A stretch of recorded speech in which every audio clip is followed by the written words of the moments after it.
Live from downtown Vancouver at the Vancouver Film School campus, it's time for EP Live.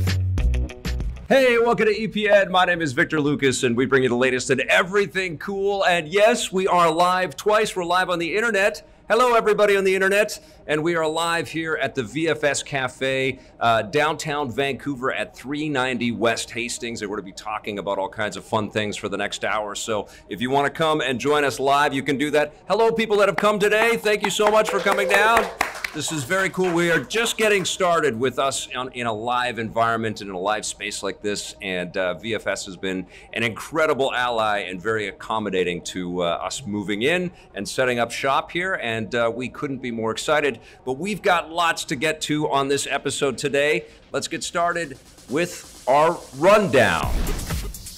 All right, the video game industry might be on the verge of a massive change. Microsoft is apparently planning to bring Xbox Live to other platforms like the Nintendo Switch and mobile devices. That's according to a talk that Microsoft has scheduled at the Game Developers Conference next month. According to the talk's original description, Microsoft is working on new software that will allow Xbox Live to function on the Switch, iOS, Android, and other third-party platforms, which means you won't need an Xbox console or PC in order to play Xbox games. Microsoft has since taken down the listing, but if the news is true, expect an official announcement soon. Microsoft has already announced a new cloud streaming platform called Project xCloud, which will bring some Xbox One games to mobile devices later this year. Now, this is obviously enormous news for the entire industry, but especially for Microsoft. It feels like they are kind of positioning themselves to become a Netflix-like purveyor of video game entertainment out there. I've mentioned many times that there is no way in hell that Microsoft is ever going to give up on this idea that they're going to get to customers through video games.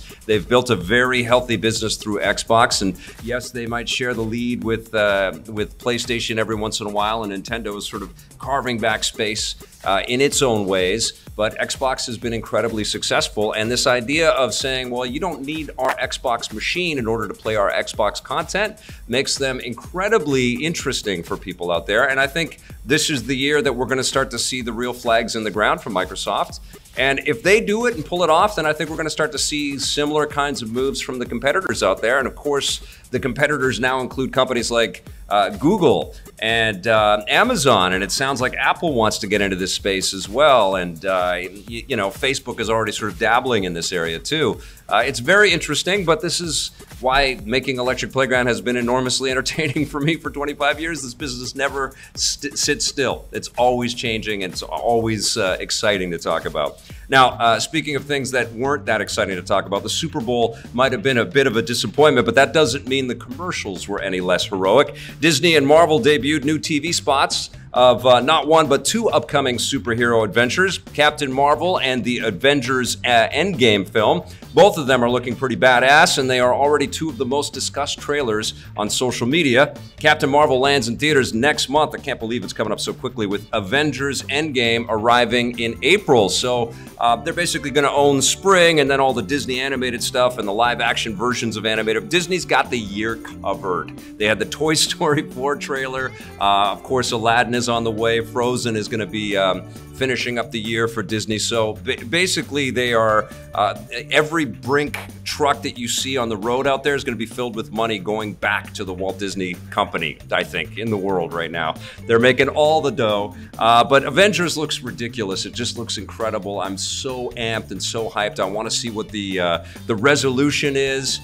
You know, I love the message there that, you know, a lot of people would just lie down after the snap, right? But not these guys, not the remaining Avengers that are out there. They're going to battle. They're going to square up dead on against Thanos. And I think we're going to see some incredible battle sequences, incredible effects. I can't wait for that. And there is this rumor that's sort of going around out there where it looks like one of the characters has been edited out of the way that the characters are spread across the screen, the way that the framing is.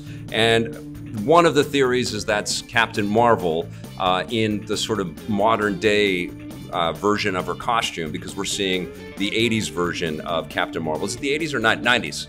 Wonder Woman's in the 80s. Captain Marvel's in the 90s. So we're seeing the younger version of Captain Marvel in the movie that's coming out next month, and that trailer looks incredible too. I love the the energy coming off, no pun intended. I love the energy coming off of all the characters. It seems like there's going to be a good sense of humor. It is weird to see Captain Marvel beating up old ladies, though, you know, and then there's the big chunk of screen time on cats and things. It's like, okay, what is this movie? What's going to happen? But, you know, Marvel's been pretty easy to bank on, and they haven't really let us down too much. So I'm psyched for that. I'm psyched to see Captain Marvel's appearance in Avengers Endgame, and Disney's going to make all the money. What are we going to say? All right.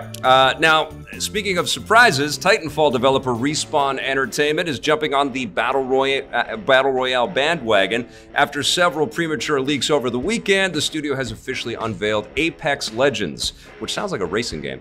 It's an all-new game set in the Titanfall universe. As expected, it's a free-to-play Battle Royale game where players take the role of the Titanfall pilots and then battle each other until one is left standing. Titanfall 2 received critical praise when it was released in 2016, best game of that year in my opinion, but struggled to meet sales expectations, so fans are relieved that we're getting more from the franchise.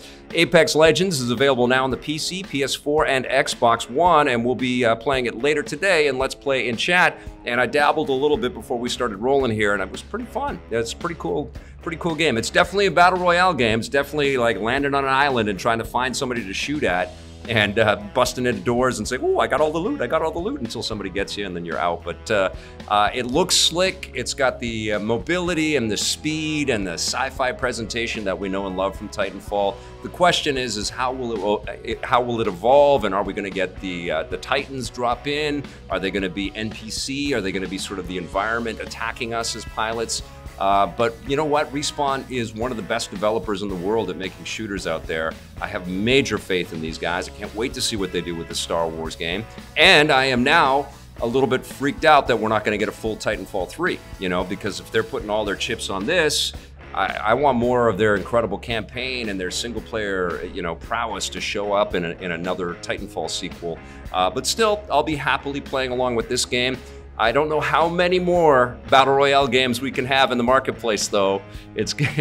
I've said this before, it's the Battle Royale of Battle Royale games now. You know, everybody's going to be fighting for that time.